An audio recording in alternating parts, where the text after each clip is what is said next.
A preserved Bigfoot hand was pulled from 10,000-year-old clay in Northern California, and the DNA results were immediately buried by the federal government. I'm a field paleontologist, 15 years documenting fossils across the Pacific Northwest. What I excavated in September 2019 should have rewritten textbooks. Instead, it vanished into a classified system within 72 hours. The hand measured 13 3/4 inches. Leathery tissue still intact. Robust fingers with visible fingernails, not claws. Proportions that matched no known primate.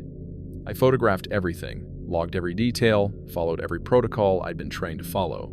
Then federal agents arrived, made me sign a non-disclosure agreement, seized the specimen. 3 months later, one email. DNA markers inconsistent with any database. Analysis suspended. Not in the public interest. That night at the site, we heard rhythmic knocking echoing across ridges, found 17-inch footprints on our trail out. My trail camera later caught something massive examining the excavation point at 3:47 a.m. The specimen was real. The DNA proved it. And someone's making sure you never find out why. My name is Dr. Owen Brandt, 15 years mapping sediment cores and fossil deposits across the Pacific Northwest. Modest work, mostly. The kind of research that builds careers one careful layer at a time. I had a reputation for thoroughness, for documentation so meticulous it bordered on obsessive. Colleagues used to joke that I'd photograph a rock from 6 angles before deciding it wasn't worth photographing. I'm recording this in October of 2020. It's been 13 months since a single field day in the Klamath drainage ended my willingness to trust the institutions I'd served my entire professional life. 13 months since I held something in my hands that shouldn't exist according to every textbook I'd ever studied and watched it disappear into a system designed to make inconvenient discoveries vanish. I'm breaking a non-disclosure agreement by speaking now. I understand the consequences.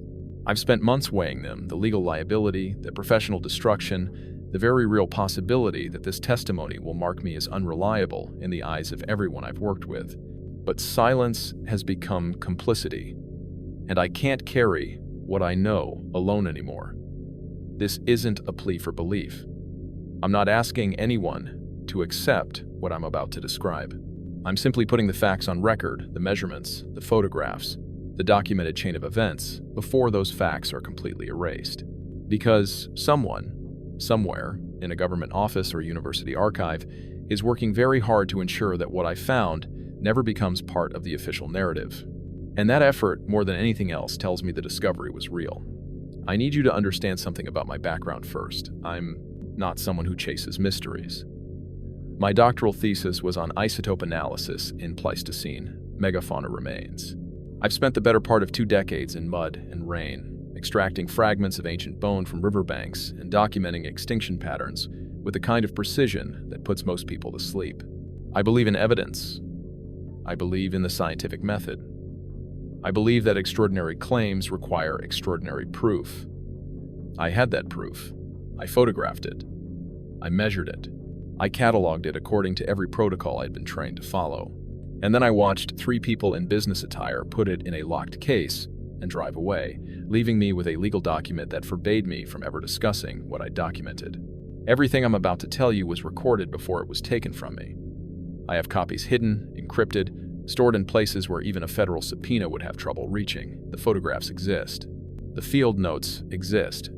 The preliminary lab results that were sent to me before someone realized their mistake, those exist too, saved to a personal account minutes before they were scrubbed from the university server. I don't expect vindication. I don't expect anyone to risk their career to corroborate this. But if you work in remote country, if you study the deep past, if you find something that doesn't align with accepted knowledge, I need you to know what happens next. I need you to know that documentation won't protect you, that institutions will choose reputation over truth, that there are mechanisms in place, formal and efficient, designed to manage discoveries that threaten established narratives. What I found in September of 2019 was a hand, not fossilized bone, not a convincing replica, but a partially preserved appendage, with tissue structure still visible, proportions unlike any known primate, embedded in sediment that placed it between 9,000 and 12,000 years old. It was real. It came from something that walked upright in these mountains when the glaciers were still retreating. And someone in a position of authority has decided the public doesn't need to know that. This is what happened. The permit applications took 3 weeks to process. Standard bureaucracy for fieldwork on Forest Service, land site coordinates, research objectives, environmental impact statements, proof of insurance. I'd done it dozens of times. The Klamath Tributary Survey wasn't even particularly ambitious. Just a longitudinal study tracking erosion patterns and sediment exposure in the Cascade foothills, part of a larger climate research project the university had been running since 2012. The previous winter had been brutal. Storm systems stalled over Northern California for weeks, dumping rain that turned creeks into torrents and exposed banks that hadn't been visible in decades. My department head forwarded me satellite imagery from the Forest Service showing significant washout zones along the drainage I'd been monitoring. Perfect opportunity to document freshly exposed strata, maybe collect some charcoal samples for radiocarbon dating if we got lucky. I asked Travis to come along. He was my graduate assistant that semester mid-20s, completing a master's thesis on quaternary ecology, capable but still learning field protocols. Good kid. Eager to prove himself in actual backcountry rather than lab work. He'd grown up in rural Oregon, comfortable with long hikes and basic wilderness skills, which made him more useful than most of the students who applied for field positions. We packed methodically: digital SLR camera with backup batteries, GPS unit, topographic maps printed and laminated, field notebooks in waterproof cases, trowel set, brushes, sample bags in 3 sizes, 2 tents, freeze-dried meals for 5 days, water filtration system, bear spray. Satellite messenger, though I knew from experience it rarely worked under. Dense canopy, the kind of gear list that becomes automatic after enough expeditions. The drive took 6 hours. We left the university at dawn, followed Highway 96 through the Klamath National Forest until the pavement ended, then continued on a deteriorating forest road for another 40 minutes. The trailhead wasn't marked just a widening in the road where you could park without blocking access for emergency vehicles. I'd been there 4 times before. Every visit felt like stepping backward in time. The forest closed around us within a quarter mile. Old-growth Douglas fir and cedar, trunks thick enough that 3 people couldn't link arms around them. The understory was surprisingly open, not much light reached the ground, so only shade-tolerant species survived. Sword ferns, moss covering everything, the occasional nurse log sprouting saplings from its decay. The air smelled like wet earth and decomposition, that rich scent you only get in forests that haven't been logged in a century. We hiked for 2 days following a drainage that barely qualified as a trail. It was an old game path, maybe, or a route used by hunters who knew the area. Travis kept good pace despite the weight of his pack. We didn't talk much, the terrain demanded attention, and there's a rhythm to long hikes that conversation interrupts. The survey site was another 6 miles in, tucked in a bend where winter flooding had scoured the bank and left a steep clay exposure. I'd chosen the location 3 years earlier, specifically because the stratigraphy was so clean, distinct layers you could read like pages in a book. Volcanic ash from Mount Mazama's eruption 7,700 years ago, glacial till from the last ice age, Pleistocene sediment below that. Every layer represented thousands of years of accumulated history. We made camp on a flat bench above the drainage, strung our food bags in a tree away from the tents, filtered water from the creek. Standard, backcountry routine. But as we settled in that first evening, I noticed something that bothered me. The silence. Not just quiet silent. No birdsong. No squirrels chattering in the canopy. No insects buzzing. Just the sound of water moving over rocks and wind moving through branches. I've spent enough time in remote forests to know that absolute silence is unusual. There's always something making noise, some small creature announcing territory or searching for food. Travis noticed it too. He didn't say anything, just kept glancing toward the tree line like he was waiting for movement that never came. There was also a smell. Faint, but persistent. Sour and organic. Like decomposition, but not quite. I told myself it was salmon. Chinook still ran these tributaries in the fall, and if one had died spawning upstream, the scent would carry. That explanation made sense. It should have made sense. But the smell didn't fade as evening settled. If anything, it got stronger. Neither. None of us slept well that first night. The third morning arrived cold and clear. September in the Cascades can swing between extremes, warm afternoons that feel like summer, mornings where your breath fogs and frost lingers in the shadows. We ate quickly, packed our field equipment, and headed to the washout zone just after sunrise when the light was best for photography. The exposed bank rose about 15 feet from the creek bed, carved out by winter flooding that had stripped away vegetation and topsoil. It was a paleontologist's dream-clean stratigraphy visible in horizontal bands, each layer distinct enough to photograph and measure without extensive excavation. I documented this same location 3 years earlier, but the recent storms had exposed another 8 feet of vertical face, revealing sediment that hadn't seen daylight in millennia.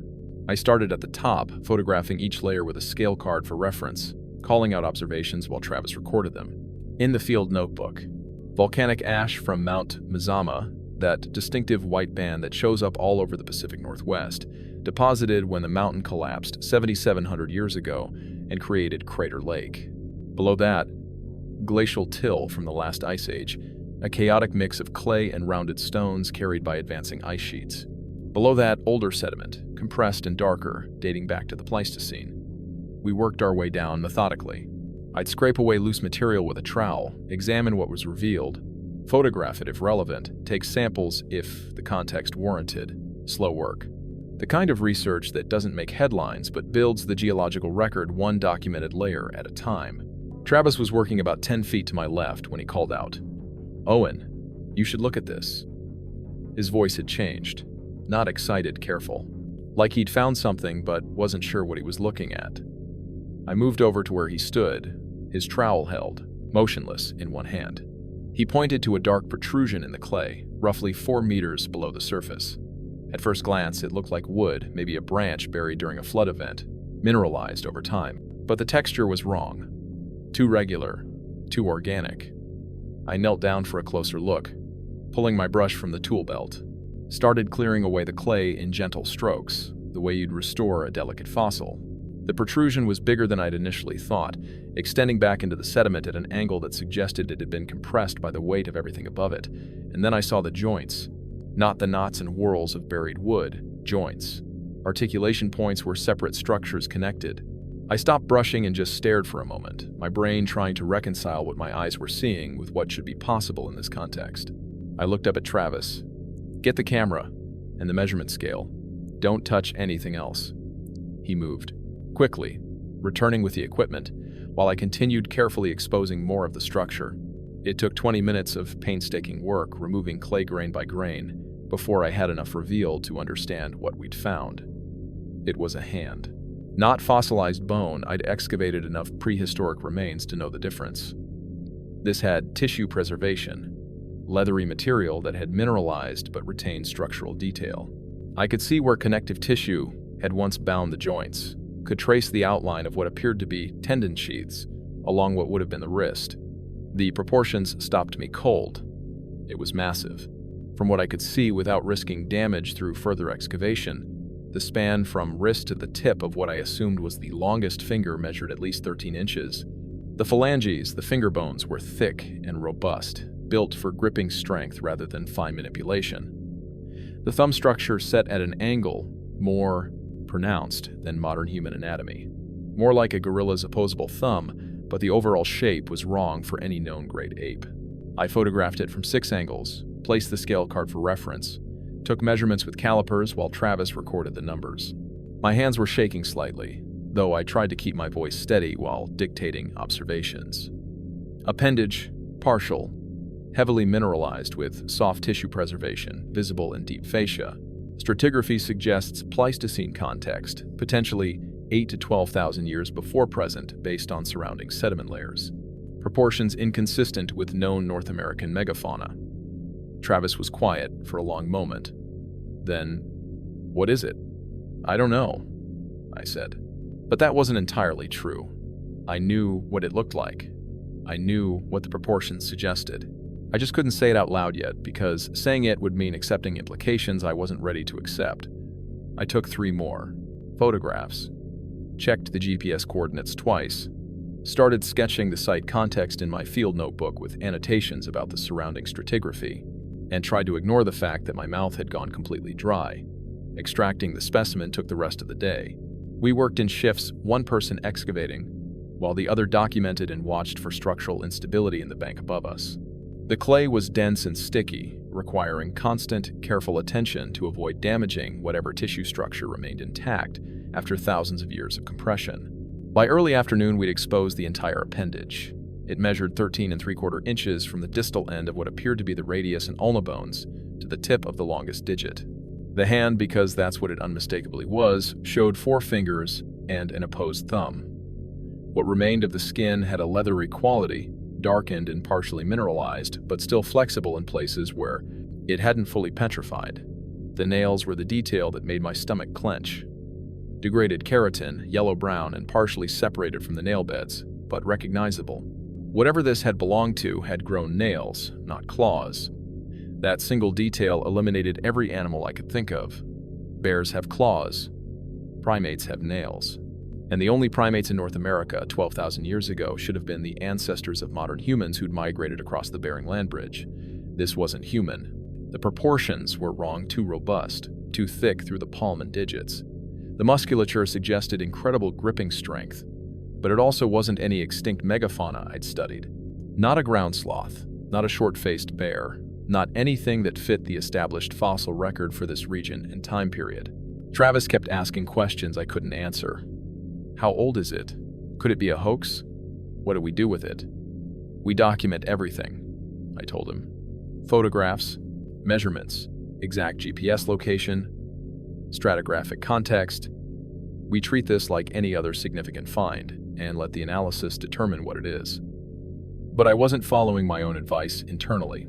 My mind was racing through possibilities, each more disturbing than the last. A previously unknown primate species surviving in North America into the late Pleistocene. An isolated population that developed unique adaptations, something that lived in these mountains while humans were still scattered in small bands, hunting mammoths and painting cave walls.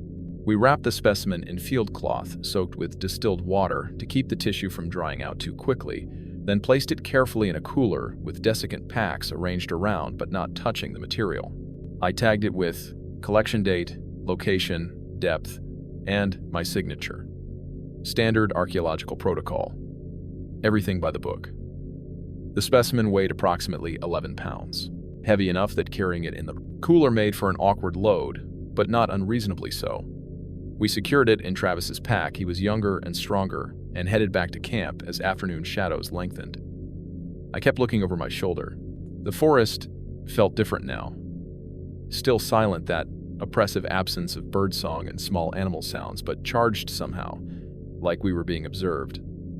We reached camp just before dusk, suspended the food bags, filtered water, started a small fire for tea.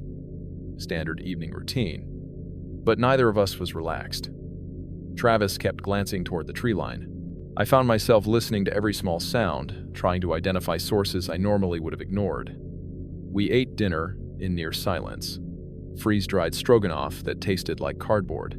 The temperature dropped fast once the sun went below the ridgeline. I added layers, pulled on a knit cap, kept feeding small sticks to the fire. Around 9 o'clock, Travis stood up abruptly. "Do you hear that?" I'd been hearing it for the last 5 minutes, but hadn't wanted to acknowledge it. A sound coming from the ridge to the north. Then an answering sound from the ridge to the south. Rhythmic. Resonant. Wood. Striking wood, but with a depth and force that suggested large diameter trunks, not branches. Knock. Pause. Knock, knock. Pause. Knock. Then the response. Slightly different pattern from across the drainage. Not woodpeckers. Wrong time of day, wrong sound quality. Not trees falling or branches breaking too regular, too deliberate. Something was making those sounds intentionally.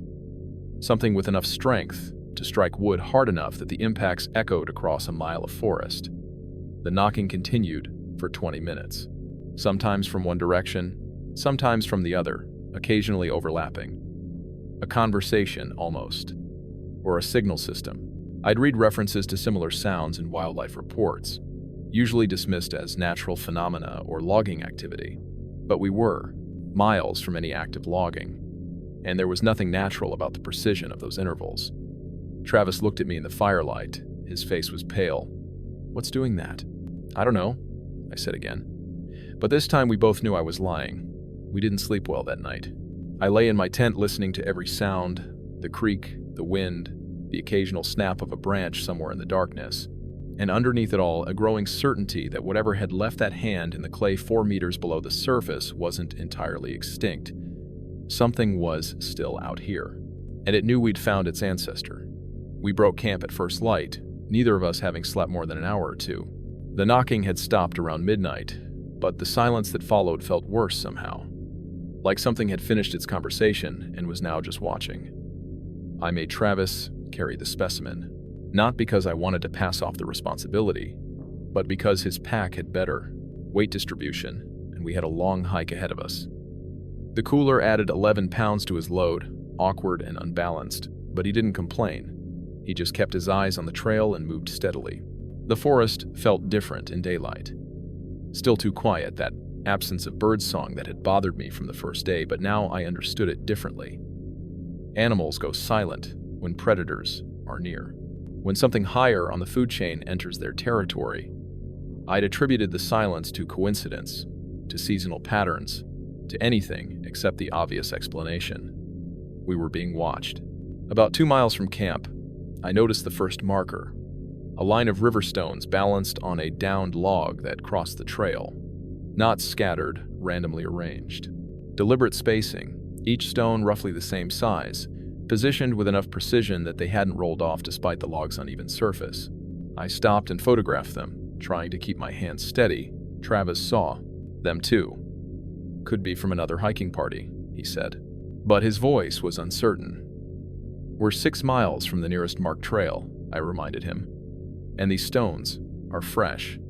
No moss, no weathering." We kept moving. Half a mile later, we found the sapling. Young Douglas fir, maybe 8 feet tall, bent and twisted into an arch that crossed directly over the trail. The damage was recent sap, still weeping from where the trunk had been forced past its natural flexibility.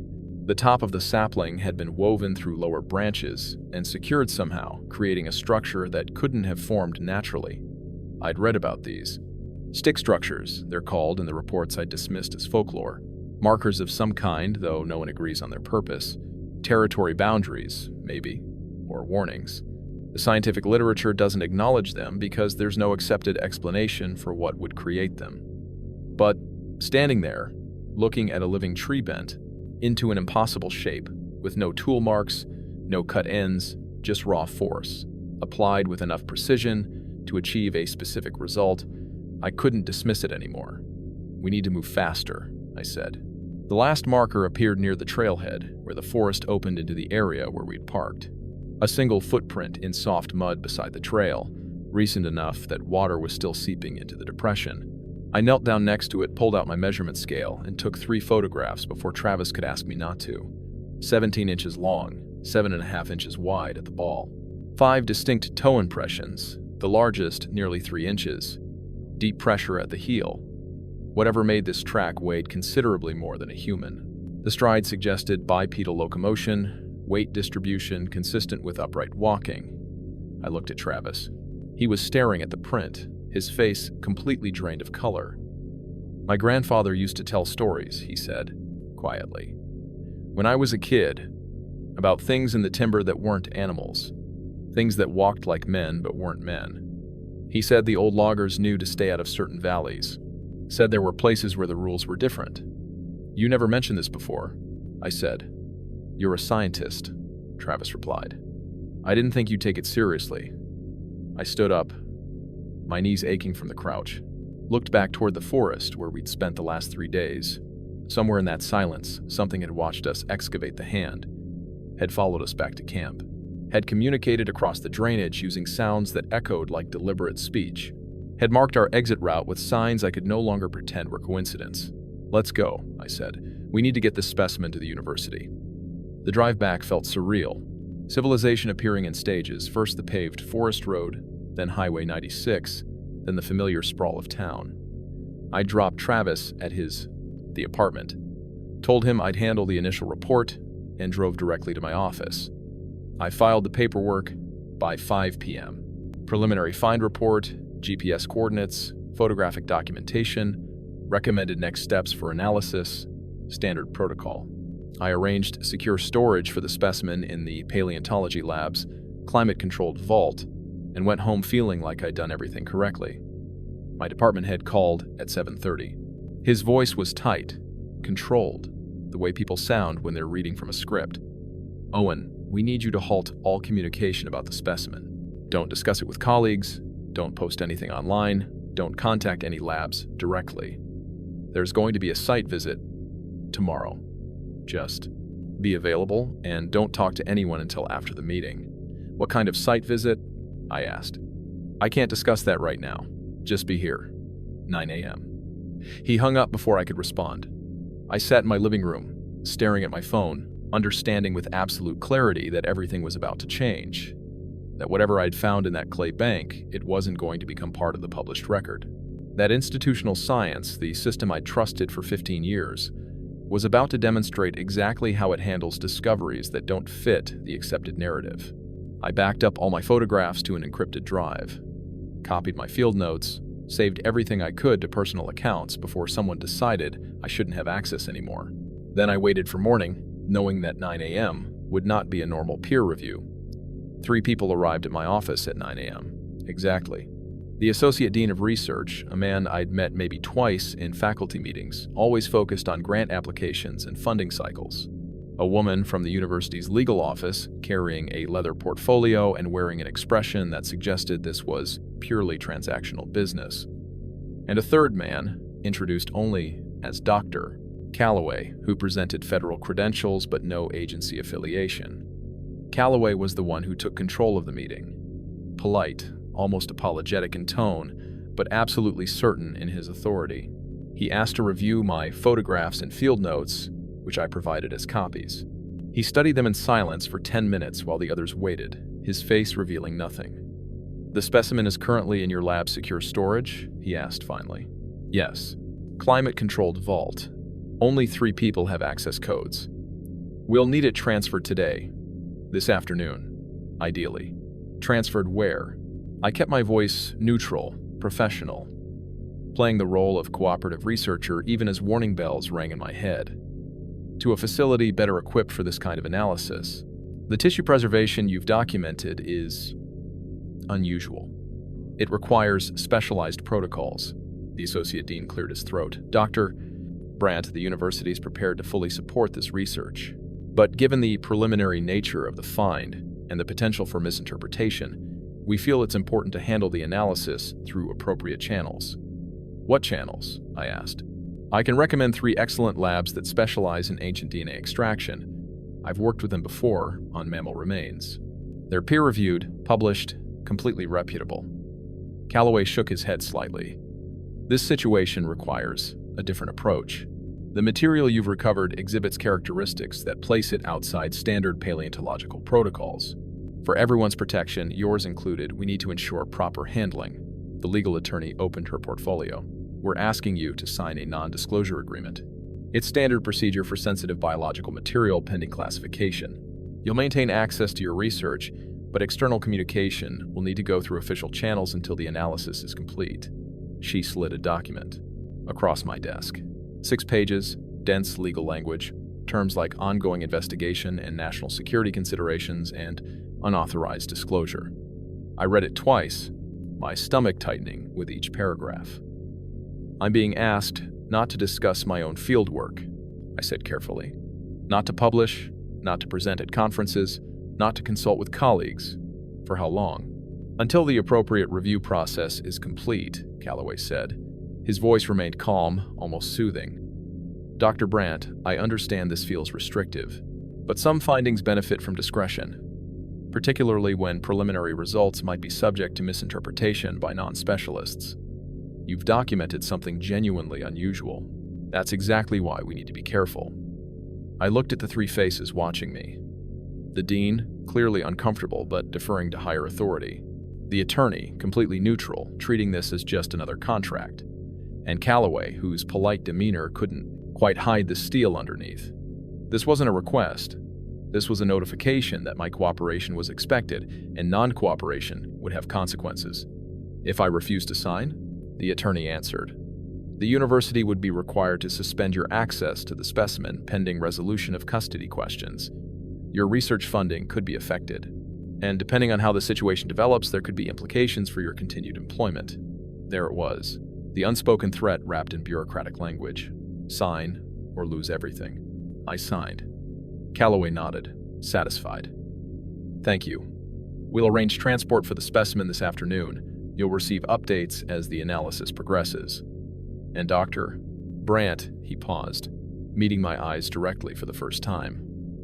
I want you to know this is being handled with complete professionalism. Your work is valued. We simply need to ensure that such significant findings are properly vetted before entering the find public record. They left 20 minutes later. I sat alone in my office, staring at the copy of the NDA I'd been given, understanding that I'd just watched my discovery disappear into a system designed specifically to make inconvenient truths vanish. The specimen was removed at 3 p.m. 2 men in an unmarked vehicle, a locked transport case, no paperwork beyond a custody receipt, with a reference number I couldn't trace. They were polite, efficient, and gone within 15 minutes. I still had my photographs, my field notes, my measurements, and GPS coordinates. But the physical evidence, the thing I'd held in my hands, the impossible appendage that didn't fit any known species, was gone. That night, I started making encrypted backups of everything, saving files to personal accounts, external drives, cloud storage with passwords only I knew, because I understood now what I hadn't fully grasped before. Institutional science wasn't interested in what I'd found. They were interested in managing it, containing it, making sure it never disrupted the established narrative about what could and couldn't exist in North American forests.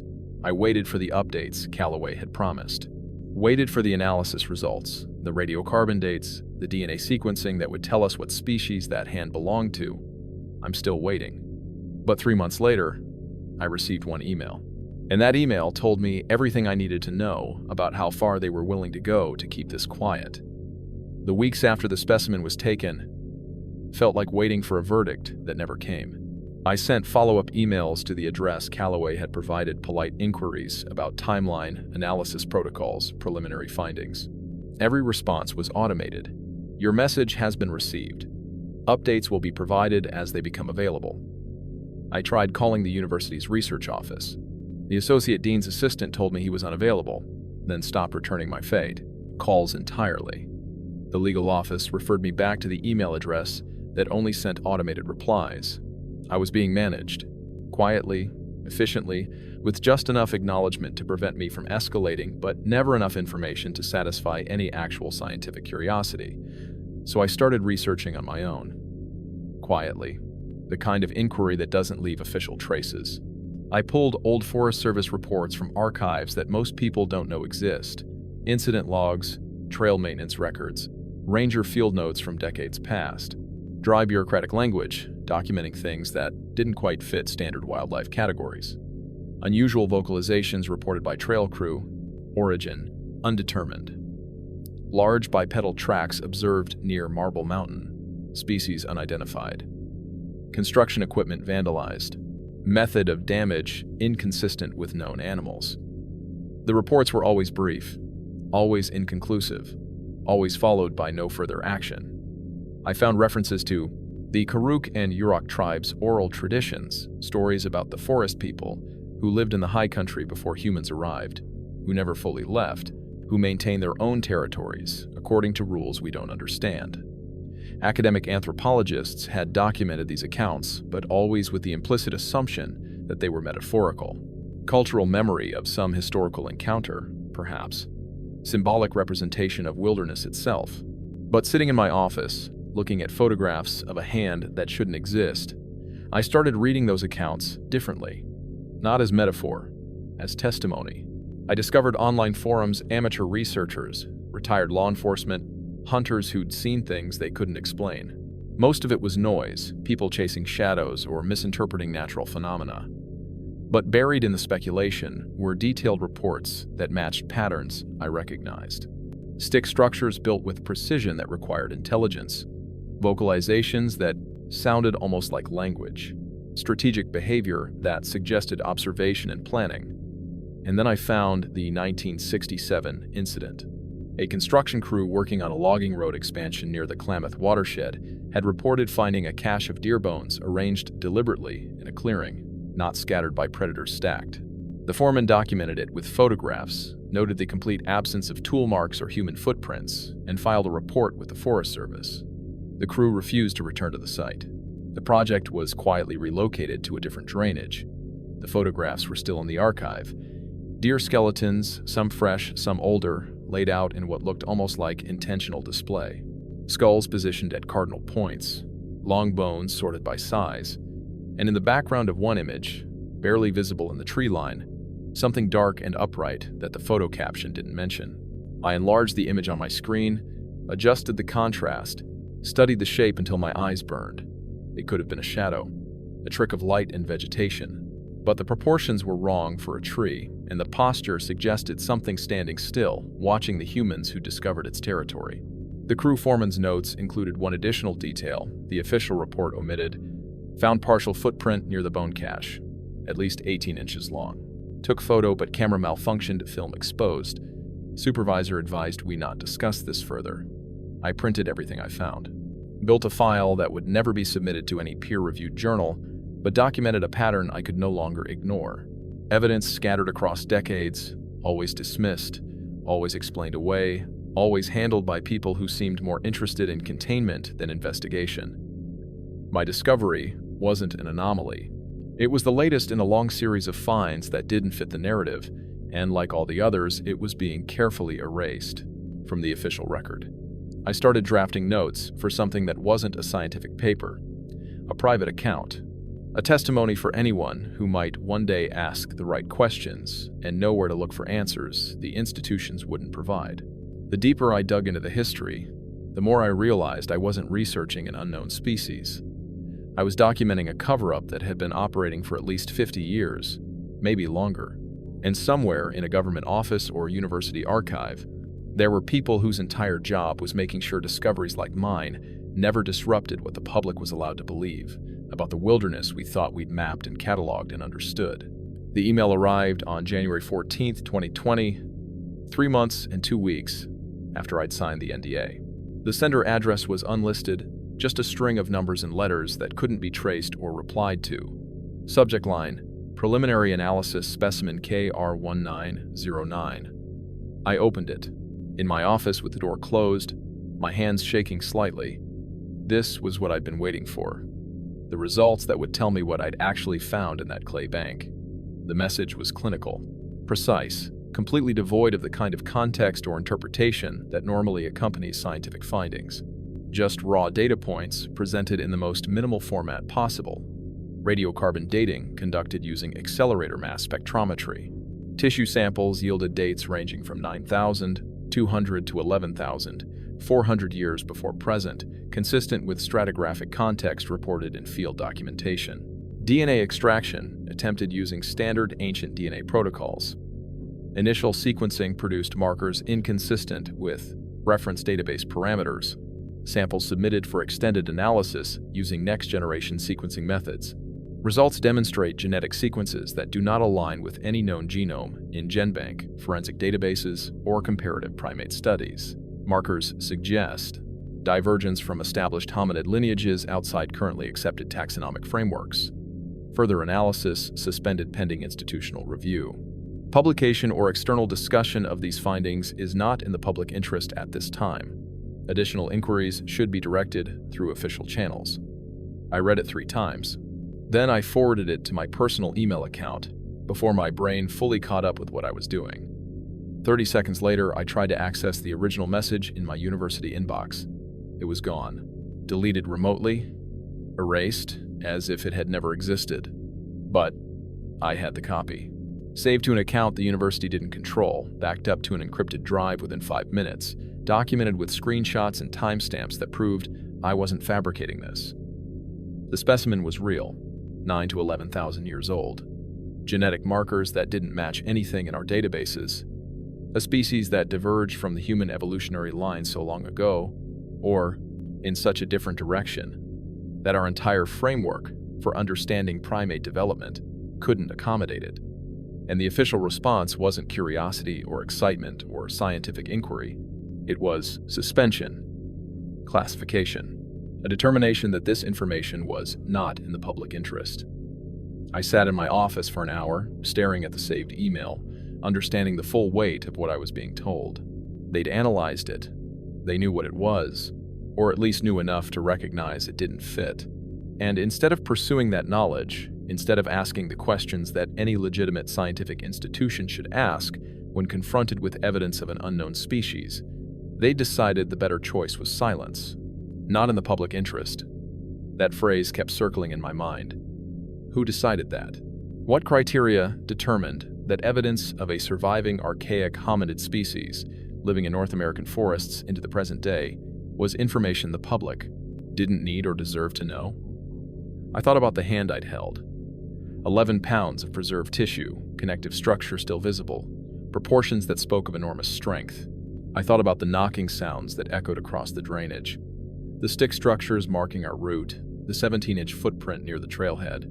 The trail camera image I'd captured months later, frame 87, showing something massive and upright, covered in dark hair, one hand spread against a tree trunk with proportions that exactly matched the specimen I'd excavated.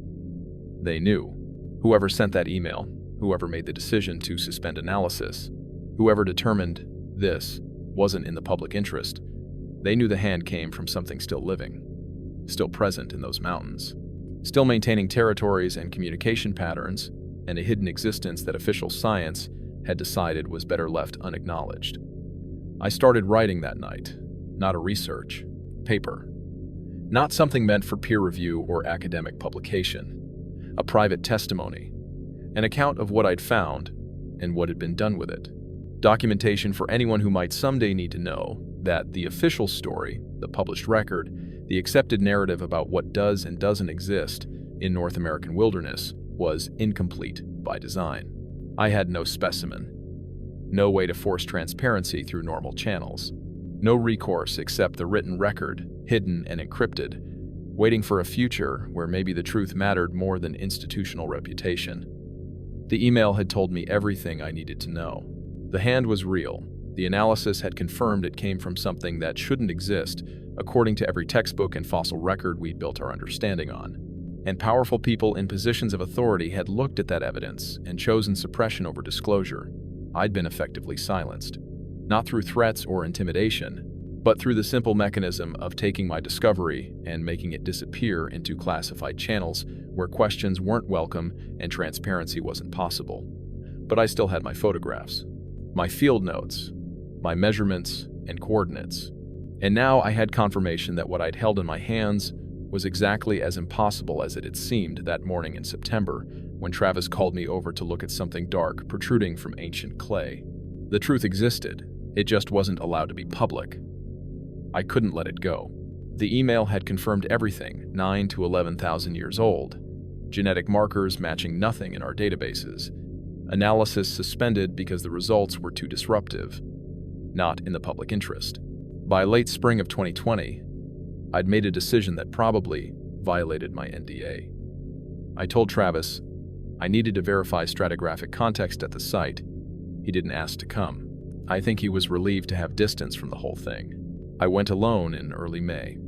The forest had changed, with the season green now, dense with undergrowth, but that oppressive silence remained. Still wrong. Like the forest itself was holding its breath. Near the original excavation site, I found the cairn. River stones stacked deliberately, maybe 3 feet high, positioned on a flat outcrop. 12 stones total, largest on bottom, balanced with precision that required understanding of weight distribution. No moss in the crevices. Recent construction. 20 feet beyond, I found the tree. A cedar with deep parallel gouges in the bark starting 7 feet off the ground, extending up another 3 feet.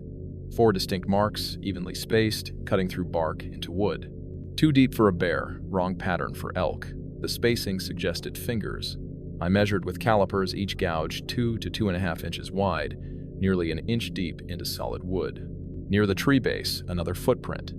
17 inches, deep impression at heel, and ball, 5 visible toe marks. The mud was drier now, but the size matched what I'd photographed last September. I knelt there, understanding what it meant. Whatever left that hand 10,000 years ago, its descendants were still here. Still marking territory. Still moving through this drainage. I'd brought a trail camera. Motion activated, consumer grade, capable of 100 images. I concealed it in a rotted stump 40 feet from the cairn, positioned to cover multiple angles. Set the sensitivity high, logged the GPS coordinates in coded notation. Then I hiked out, moving faster than necessary, constantly checking over my shoulder. That feeling of being watched was stronger now. Not paranoia, something real, something patient, something that had found where we'd taken the hand and left markers I was meant to see. The drive back felt like returning from a different world, pavement and cell service, and mundane reality. But I couldn't shake the memory of those claw marks, the deliberate stones, the footprint proving something massive and bipedal, still walked those mountains.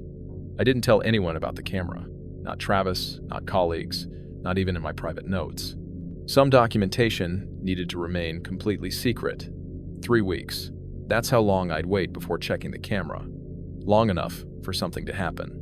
Not so long that weather might damage the equipment. 3 weeks to find out if I was documenting an unknown species or confirming what institutions had apparently known and hidden for decades. The waiting was worse than the silence had been. I retrieved the camera on June 8th, made the hike alone, carrying only essentials, trying not to think about what I might find. The cairn still stood. The tree showed no new damage. I removed the camera, hands shaking as I extracted the memory card. 142 images, the card was full. I didn't check them on site. Something about reviewing them there, in that silent forest, felt like violating an unspoken rule. I hiked out as daylight faded. At home, blinds drawn and door locked, I loaded the images. The first 100 were expected white-tailed deer, ravens investigating the cairn, one black bear sniffing near the footprint location. Normal wildlife, normal behavior. Then I reached frame 87. Timestamp, 3:47 a.m., May 23rd, 15 days after I'd placed the camera. The image showed the cairn in the lower right, the cedar mid-ground, and at the left edge partially visible, mostly obscured by vegetation, something large and upright, dark hair covering the visible body. One arm extended, hand spread against the tree trunk as if steadying itself or examining the bark. The hand was massive. Even accounting for camera angle and distance, the proportions matched the specimen I'd excavated.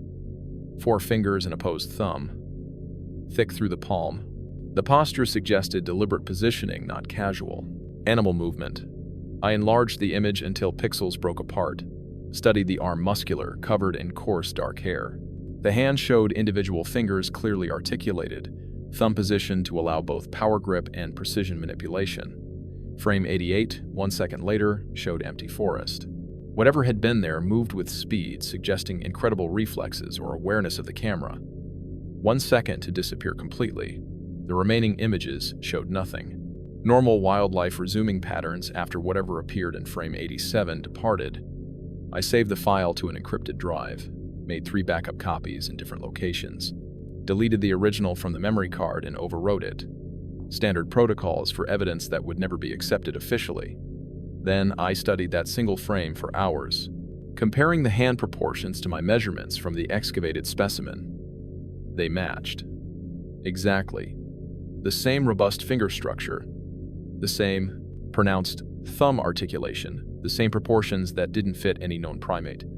The hand I'd held in September, preserved for 10,000 years, it came from something still alive. Still moving through those mountains, still maintaining territories, and apparently checking the site where humans had excavated one of their ancestors. I finally understood what institutional science was suppressing. Not just an interesting fossil or extinct species, but proof of a living population. An intelligent, tool-using species that remained hidden while humans spread across the continent, convinced we were alone. The DNA results made sense now, markers that didn't align with databases because the species diverged from our lineage so completely that our framework for understanding human evolution couldn't accommodate it. I had one photograph, one trail camera frame capturing something impossible, and I knew if I shared it officially, it would disappear, like the specimen had. So I added it to my private testimony. One more piece of evidence proving the official story was incomplete by design. The hand wasn't just a relic. It was a warning, a message from something that watched humans take one of their dead and wanted us to know we see you too. I didn't know what to do with Frame 87. I had documentation that would never be accepted through official channels. A single image of something that shouldn't exist, captured by equipment anyone could claim, was faulty or misinterpreted. I needed a second opinion. Someone with expertise who could tell me if I was seeing what I thought I was seeing, or if desperation had made me read patterns into shadows. I chose carefully. A colleague at a different institution, someone I'd worked with years ago on fossil analysis. He specialized in skeletal morphology and forensic casework, technical enough to recognize anatomical detail, skeptical enough that he wouldn't accept questionable evidence easily. I met him at a coffee shop off campus, showed him only the trail camera image on my laptop, described it as possible wildlife footage from a remote location. Nothing about the specimen, nothing about the NDA, nothing about the context that would bias his interpretation. He studied the image for several minutes, zooming in on the visible hand and arm. His expression shifted from casual interest to focused concentration. The limb proportions are inconsistent with known North American fauna, he said finally. The hand structure suggests primate anatomy, but the robustness is outside parameters for any cataloged species. Where did you say this was taken? I didn't, I replied. Can you tell me what you think it is? He leaned back, choosing his words carefully. Without additional context, without being able to examine the site or verify the image authenticity, I can't make a definitive identification. But if this is genuine, and that's a significant, if you're looking at something that doesn't fit our current taxonomic framework, would you be willing to consult officially? Help me document this properly? The change in his demeanor was immediate. Professional distance replacing collegial curiosity. Owen, you understand what you're suggesting? Publishing anomalous wildlife footage without peer review, without proper verification, that's career suicide. Mine and yours. What if I told you I have additional evidence? Physical specimens, DNA analysis, documentation that proves, then you need to go through proper channels, he interrupted. University review, established journals, the full scientific process, not coffee shop consultations with ambiguous photographs. I realized then how completely I'd been isolated. Even colleagues who might believe me couldn't afford to be associated with discoveries that threatened institutional narratives. The system protected itself not through active suppression but through passive enforcement, everyone understanding without being told that some questions weren't worth asking. I thanked him for his time. He suggested I delete the image, that wildlife misidentification was common, and pursuing it would only damage my reputation. Advice meant kindly, probably sincerely, but it confirmed what I already knew. I couldn't publish, couldn't go public, couldn't use any official channel that would expose me to the mechanisms designed to make inconvenient truths disappear. So I came home and started writing this. Not a scientific paper, not something meant for peer review or academic publication, a private testimony, an account for anyone who might someday ask the right questions and know where to look for answers institutions wouldn't provide. I have 3 pieces of evidence. A confiscated specimen I can't access, a redacted email I saved before deletion, a single trail camera frame showing something that shouldn't exist. Not enough to convince skeptics, more than enough to know the truth myself. The hand was real. What it belonged to was still out there, still hidden, still maintaining territories and mountains we think we've mapped and cataloged and understood. And I'm writing this knowing it will cost me everything I've built, knowing belief is dangerous when institutions have decided the public doesn't need certain truths, but silence felt like greater betrayal. I started digging into Dr. Calloway's background. Not through official inquiries I'd learned that lesson, but through careful research that wouldn't trigger alerts. His credentials traced back to a sub-office within the Department of the Interior. No public-facing website, no mission statement. Just a bureaucratic designation buried in organizational charts that most people would never notice. The kind of office that exists to handle things quietly. I filed a Freedom of Information Act request in summer 2020, carefully worded, asking for documentation related to biological material recovery protocols in federal wilderness areas. General enough to seem academic, specific enough to potentially catch records of similar incidents. The denial came back in 3 weeks. Exemption claimed under national security provisions. Disclosure would compromise ongoing investigations and operational security. National security. For a fossil hand found in a California drainage. That response told me more than any released documents could have.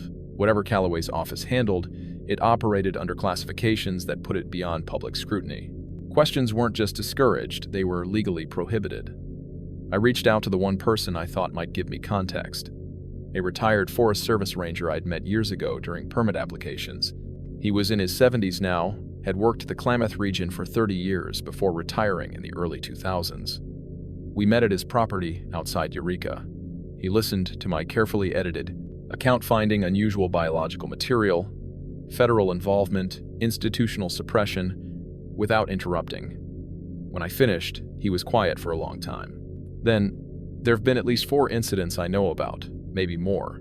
1998, 2003, 2007, 2015. Different locations, same pattern. Something gets found, federal people show up, everything disappears into classified channels. What kind of incidents?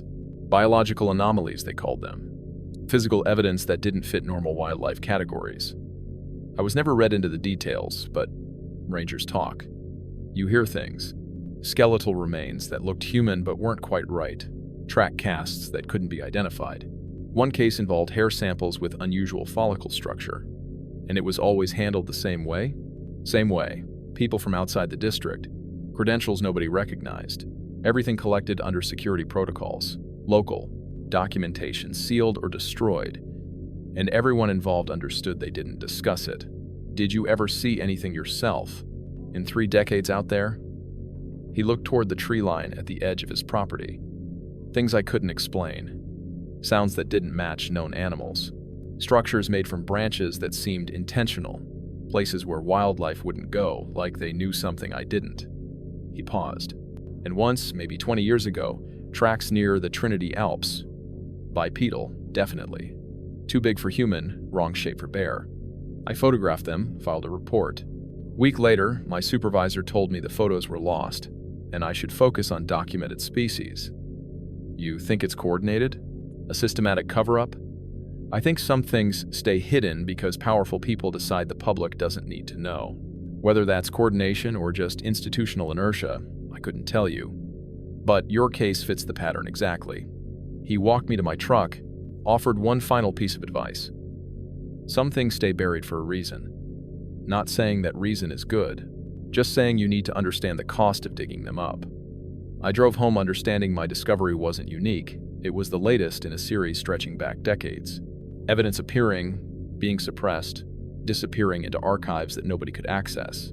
A pattern of containment so consistent, it suggested either deliberate policy or cultural understanding that certain discoveries threatened narratives too important to challenge. Callaway wasn't an anomaly. He was part of a system. And that system had been operating quietly, efficiently, probably since the first time someone in authority realized that North American wilderness contained something that didn't fit the story we told ourselves about being alone. Travis contacted me in late September, nearly a year after we'd excavated the specimen. His voice on the phone was tight, careful, like he was choosing every word, knowing someone might be listening. Can we meet somewhere? Not campus, somewhere public. We met at a diner on the edge of town. He looked thinner, dark circles under his eyes. He ordered coffee but didn't drink it. I've been interviewed twice, he said quietly. People claiming to be research integrity auditors. They had university credentials, but I'd never seen them before. They asked detailed questions about the excavation. What we found, what we documented, whether you'd retained any materials. What did you tell them? The truth. That we found biological material, that it was transferred to official custody, that I don't have access to documentation. He paused, but they kept asking the same questions different ways, like they were trying to catch inconsistencies. And Owen, I think my apartment's been searched, nothing obvious, but things moved. My laptop accessed while I was in class. I should have protected him better. Travis was collateral damage in a containment operation refined over decades. Comply completely, I told him. Answer honestly. Don't volunteer information, but don't lie. Distance yourself from me in the case. Tell them you're focused on your thesis, and consider the matter closed. Is that what you're doing? Staying quiet? I couldn't answer honestly without putting him at greater risk. Protect your career. You have your whole professional life ahead. Don't let one field expedition destroy that. He understood what I wasn't saying, that I was probably already compromised, but he might still have a future. After Travis left, I sat there thinking about how surveillance doesn't require obvious tactics. Just the knowledge that someone's watching enforces silence. Make people uncertain, paranoid, make them understand cooperation is safer than resistance. I started noticing things myself. My university login flagged for routine security review, email from IT about updating passwords. My office accessed. After hours, I could tell because I'd started leaving markers. A pen positioned precisely, papers stacked specifically. Nothing dramatic, just enough to know someone had been through my space. One evening, driving home, I noticed a sedan maintaining consistent distance behind me for 15 miles. When I pulled off at a gas station, it continued past. Maybe coincidence, maybe message. I understood what they were doing. Not threatening directly, that creates documentation, legal exposure, just applying pressure. Making me aware I was monitored, my movements known, privacy conditional on cooperation. The message was clear: stay quiet or face professional destruction through mechanisms that seem routine. Security reviews, policy violations, performance concerns, institutional pressure that doesn't require conspiracy, just protocols designed to eliminate problems quietly. I accelerated work on this testimony, started working at home, used encrypted communication, and offline storage. Precautions that probably seemed paranoid but felt necessary. Because I'd made my choice, I knew the cost, but I couldn't watch Travis's fear, couldn't feel that surveillance pressure, and still choose silence. Some truths are worth the price of telling them, even when that price is everything you've built. I keep coming back to that email. Anomalous markers inconsistent with database parameters, clinical language hiding implications that would rewrite textbooks. The hand came from a species that diverged from the human evolutionary line so completely that our framework for understanding primate development couldn't accommodate it. DNA matching nothing in GenBank or forensic databases. Not close matches requiring interpretation, no matches at all. Every human population shares genetic markers tracing back to common African ancestors. We can map migration patterns, identify relationships between populations separated by continents and millennia. The fundamental genetic structure is consistent. Whatever that hand belonged to fell outside those parameters entirely. Either it represented a lineage that split from our ancestors before modern humans emerged, surviving in isolation while we spread across the planet, or it developed along parallel evolutionary paths we haven't discovered because we've been asking the wrong questions. Both possibilities challenge narratives about human uniqueness, about our place at the apex of development, about being the only intelligent, tool-using, culturally sophisticated species to walk North America. If something like that survived into the present hidden in wild places, maintaining small populations, intelligent enough to recognize danger from human expansion, it would explain things we've dismissed for generations. Indigenous testimony about forest people predating human arrival, hunter reports of bipedal encounters that don't match known wildlife, construction crews finding evidence of deliberate arrangement in areas where humans, supposedly, never settled. Decades of tracks, vocalizations, structures that don't fit taxonomic categories, so we file them under folklore. What if we've been wrong about the fundamental question of whether we're alone? I think about the Karuk and Yurok accounts, stories about beings who maintain territories, communicate in ways that sound almost like speech, avoid humans but watch from distances we don't notice. Not monsters, just another species trying to survive. I think about that trail camera image. Frame 87 showing something massive and upright, hand pressed against tree trunk, examining bark where we'd excavated one of their dead. Posture suggesting thought, consideration, maybe emotion, recognition that humans had found something we weren't meant to find. I think about the cairn near the excavation site. Deliberate stone arrangement requiring understanding of balance and weight distribution. Intentional, communication in a language we don't speak, but recognize as language. What I held wasn't just fossil bone. It was evidence of a living population. A species here longer than we have been, watching our expansion from margins, surviving by staying hidden while we convinced ourselves we'd mapped every wilderness corner. And someone with access to DNA analysis and classification protocols looked at that evidence and decided the public didn't need to know. Not because evidence was inconclusive, the email confirmed it was real, ancient, genetically distinct. They suspended analysis because results were too conclusive, too disruptive. I have no proof beyond what I've saved. A confiscated specimen, a redacted email, a single trail camera frame. Not enough to convince skeptics. More than enough to know what I held was real. I believe there's a species in those mountains. Intelligent, tool-using, maintaining existence by avoiding contact, watching from distances we don't recognize as surveillance. I believe the hand came from something that died 10,000 years ago, and descendants are still there, still marking territory, still communicating. I believe institutional science knows this and chose suppression over disclosure. Fear of panic, disruption of evolutionary models, legal implications. Or maybe just the weight of maintaining a lie so long that acknowledging truth would require admitting decades of cover-up. Belief is dangerous when evidence exists, but can't be shared. But I can't unknow what I know.